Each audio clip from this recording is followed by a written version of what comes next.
Okay, Di. Hey guys, hi, this is Pari and Radhika back again to talk all about crystals, energy experiments today. That is the topic today. So I hope you guys are doing great. And we have again Radhika. Radhika, hello from California. Hi from Delhi. Okay, so yes, yes. So today we are here. We'll dive into the concepts here, dive into the subject here, talking all about energy experiments. And now, first, before we even talk about the experiments, so let's talk about what is this energy we are referring to. So, Radhika, I would love for you to share something about what is that we are some introduction. Yes. So, hi everyone. Very, very happy to connect again on this live today. I hope that whatever time watching us right now. So, today we are going to speak all about energy. We'll start with the foundations. We'll be showing you certain things that actually work with crystals, and it will also show you how energy is really working within us and within our body and our surroundings, how our body is interacting in the form of energy with everything that there is which is external to us, and how that is also changing the world within us, which is internal basically. And also today you will get the little nuggets of what Pari has learned as a hands-on practitioner and what I have learned as a tarot reader. So there is a huge chunk of information coming in today, but we will make sure that nothing is overwhelming, because this is just a basic foundation of what we want to share with you. But all that we're going to share with you is very authentic, what Pari and I have felt all together in these many years that we've been practicing as the spiritual people that we are, or the path that we've taken, or who we are, and how this is integrated in our day-to-day life. That this is not something that you have to become a monk, or you have to go to the Himalayas and then you will get all these sadhanas, oh my god, and then you get the powers. No, the power is within, and any common person can practice this and become attuned to this energy only if they're listening to their heart. So we'll be speaking a lot about heart today as well. So we'll begin in just a short while. Now, I have to say this: when we're speaking about energy, we will also speak about the spiritual hygiene, which is very, very important for everyone when they are doing any kind of energy work, or when they are meditating or anything in your day-to-day life. All the people who have been meditators, who've been practicing any kind of modality, you have to absolutely be very certain about spiritual hygiene. So we'll be talking about that also. And with that, over to you, Pari. Please add to this what I just shared. Thank you. Uh, you'll have to unmute yourself, Pari. Yes. Thank you, Radhika. We are here talking all about energy, prana, chi, cosmic energy, biofield, scalar field, torsion field, all of that, which we are referring to, how we are in a connected universe, how everything is so connected, and how everything influences each other. Today, this is for all crystal enthusiasts, whether you are a beginner or you have been working with crystals and you want to learn more about how you can experiment. What are the different applications of crystals in your everyday life? So that is what we'll be discussing. So if you have any crystal enthusiast out there and you want to share, go ahead and share this video to them. Um, because we're going to share a lot of in-depth stuff in here. The one thing that we learn, first thing we understand, is everything is energy, everything is vibration, everything is frequency. So this is a basic principle. And the second principle that we understand is energy cannot be created nor destroyed. Energy can only be transformed, transmuted from one form to another form. So it is not about us creating some positive energy and banishing negative energy, or we are absorbing negative energy, and none of that sort. We are going to go very scientific here, very to understand really what crystals do. Crystals do not banish anything, they vibrate in their own frequency. And whatever is not resonating with that frequency goes away automatically. This is the law of nature. You are a you are a smoker, and if you are, if a non-smoker comes to you, and in time, if that person doesn't want to smoke, he will go away. That's natural. So because it's not that you're attracting wrong things or attracting bad good things. It is about how you vibrate, how you project in this everyday reality, that you attract into your life. Again, with the basis of understanding law of attraction. How does law of attraction work is the basis of this energy experiments. I love energy work. Energy work is something that I grew up on. I've seen it firsthand in my own home. And it's something that every one of us are energy workers. It's not that I am special. We are all energy workers. We are always exchanging energy. Right now, we are, you hearing us, you listening to us, we talking, there is an exchange of energy happening right this moment. So when the energy exchange happens with an intention, with a purpose, that is we called as energy work. That's all it is. This is my definition right here. We formed of what energy work is, when we exchange energy with a purpose, with an intention, and with a structure, with a specific structure, that is called energy work. And there are practitioners that dedicate their lives to practice this, because this is all about practice. You can't wake up one day and, oh yeah, you know what, Pari said I'm an energy worker, so I'm going to do energy work on it. No, you got to, that's not how it works. You got to practice like any other art.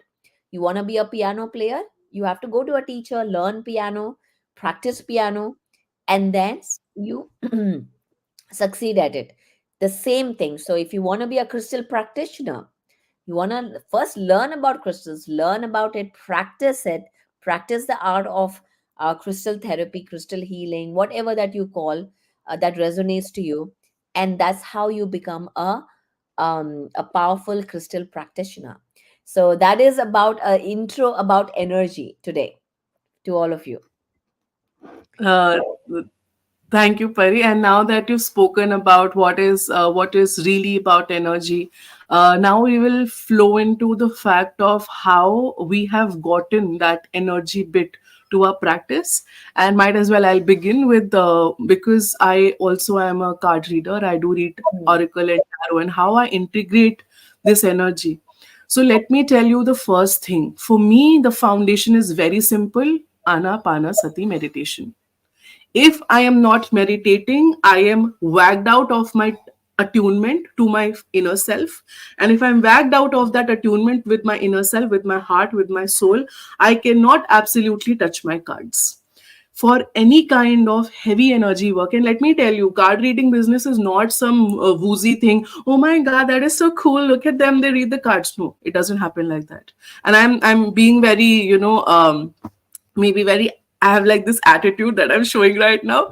But what I'm really trying to say is that honor the work that you do. And today I want to honor the work that Pari and I do, because this work takes blood, this works, takes sweat, dirt, all your everything is going into this work. When you're reading cards, sometimes the energies are so heavy that I'm wagged out of my energy for around 2 to 3 days.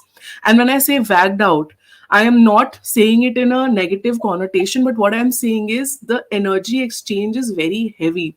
And you have to keep doing work. As Pari said, it takes practice. It takes all it. You have to put all your chips in to do. Like, I mean, I just one thing that she said, I want to keep repeating: keep your get everything in and do that work. Because if you're not all in into the work that you're doing, then it doesn't happen.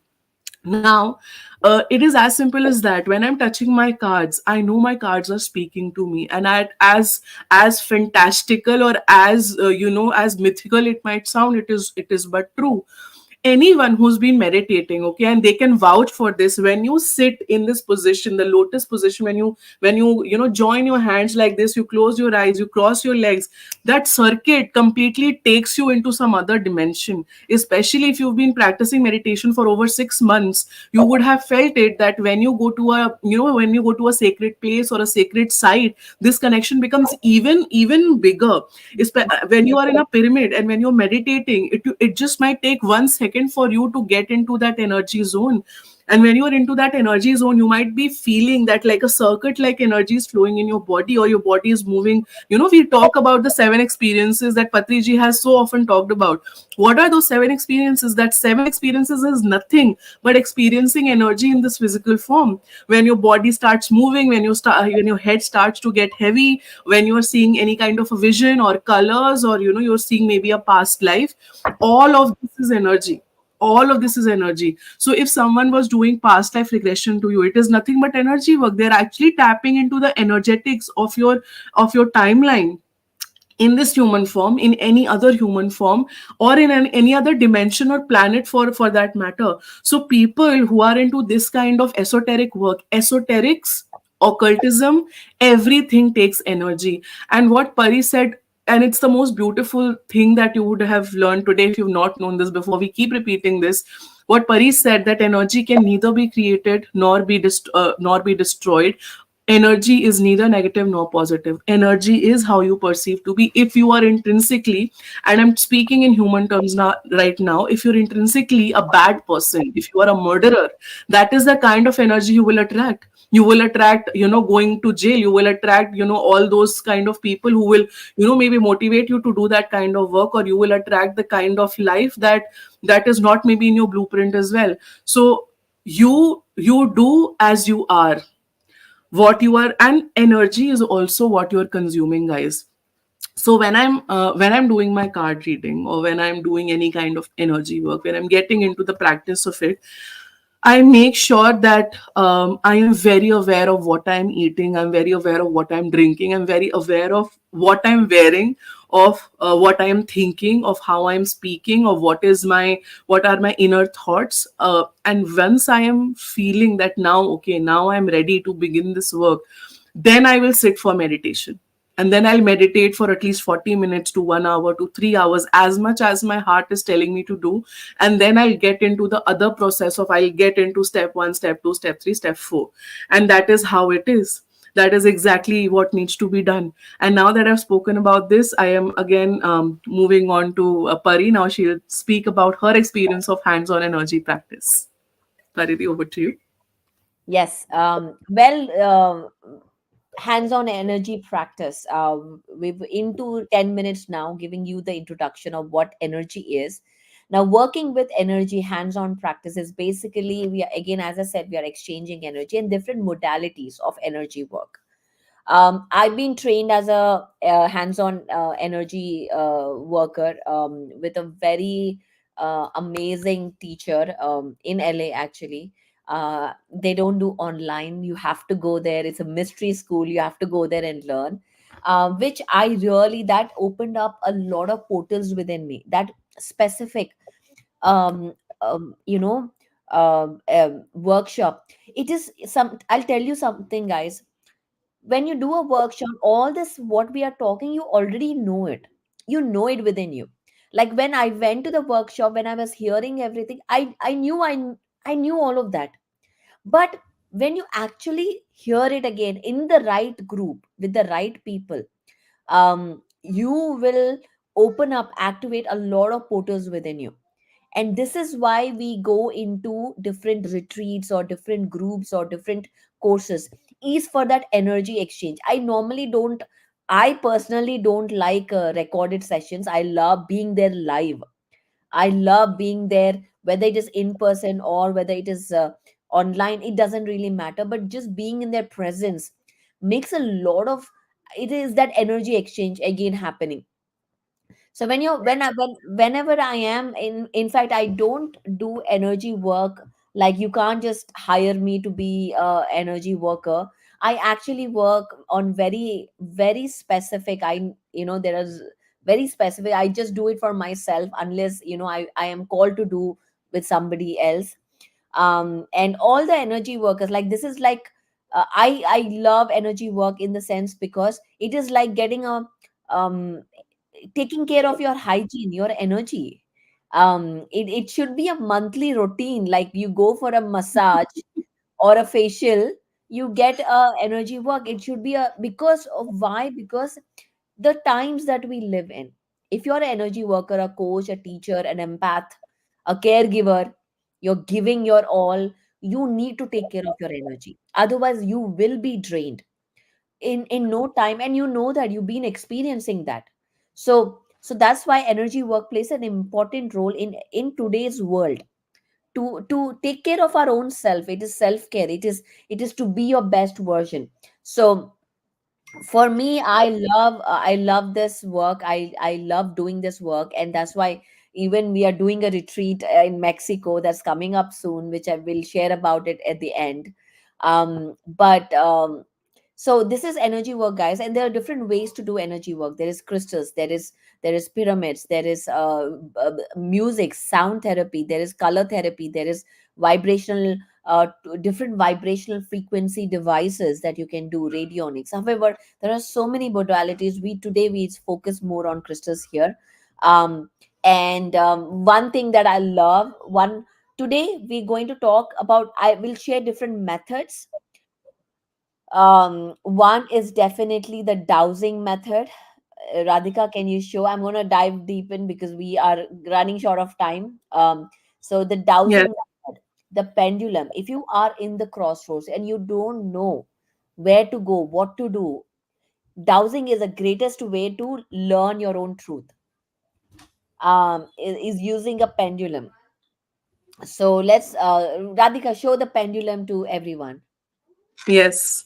Uh, Here goes the pendulum. What I have is a rainbow moonstone pendulum with me, if everybody can see this.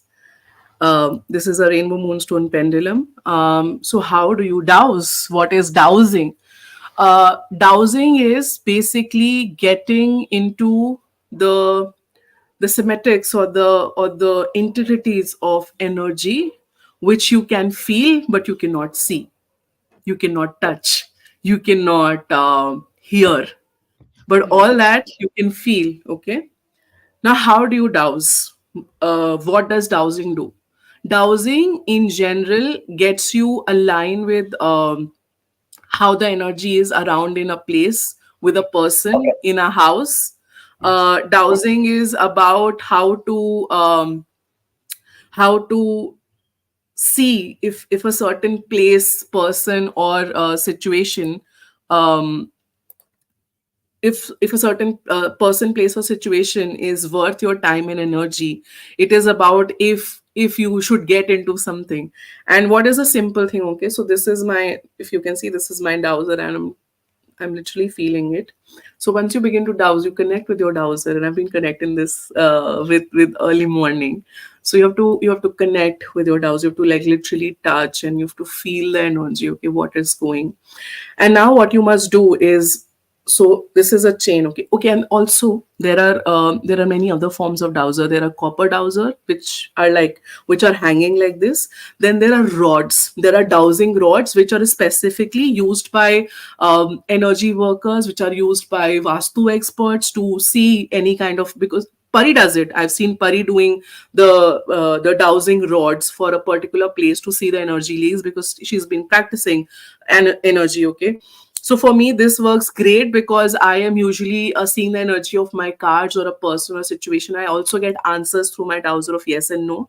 um, I get my very deep answers for my clients or for myself or for my family members also, and it's pretty intense work. If you want to know if I learned it from somewhere, I think I learned it in my many past lifetimes, because everything that I do now in this lifetime, whether it is card reading, whether it is dowsing, I have learned it way before in my life. Okay, so now you take this. Now for me, I'm going to check if this is the length that I want to keep, and this is my hand. Okay, and I'm going to show you I'm not doing anything. I hope that everything is, so my hand is right here. I'm going to put it a little down so I'm in the screen. Okay, so this is what I'm doing, and I don't feel that this is the length I need, so I will push it up. I will push it up and I'll see what is the length that I want. Okay. Is this the length that I want? No, I'm still not feeling up to it. I'll move it a little bit up more.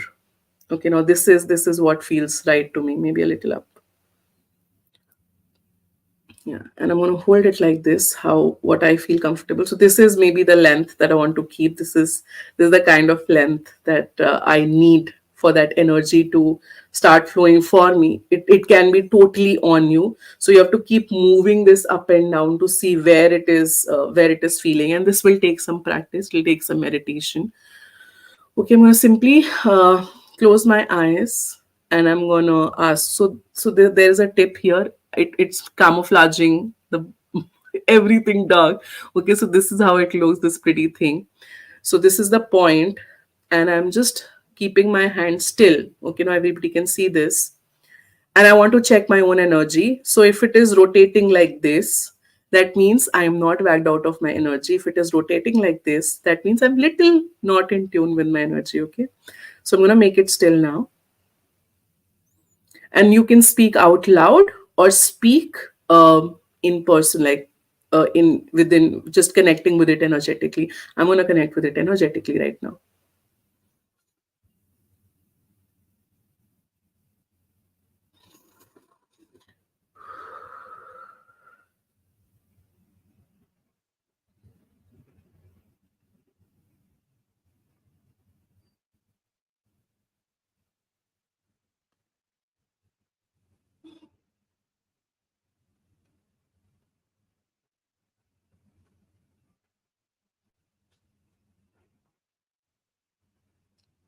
If you can see, it has started to move in clockwise direction. My hand is still. I am not moving from my place, and the dowser has begun to move. Now, what is happening right now is that this dowser and the energy that is flowing within me, the cosmic energy, because I'm in attunement, is connecting with this dowser and me. And right now, I wanted to keep it little subtle. I can ask it to move faster.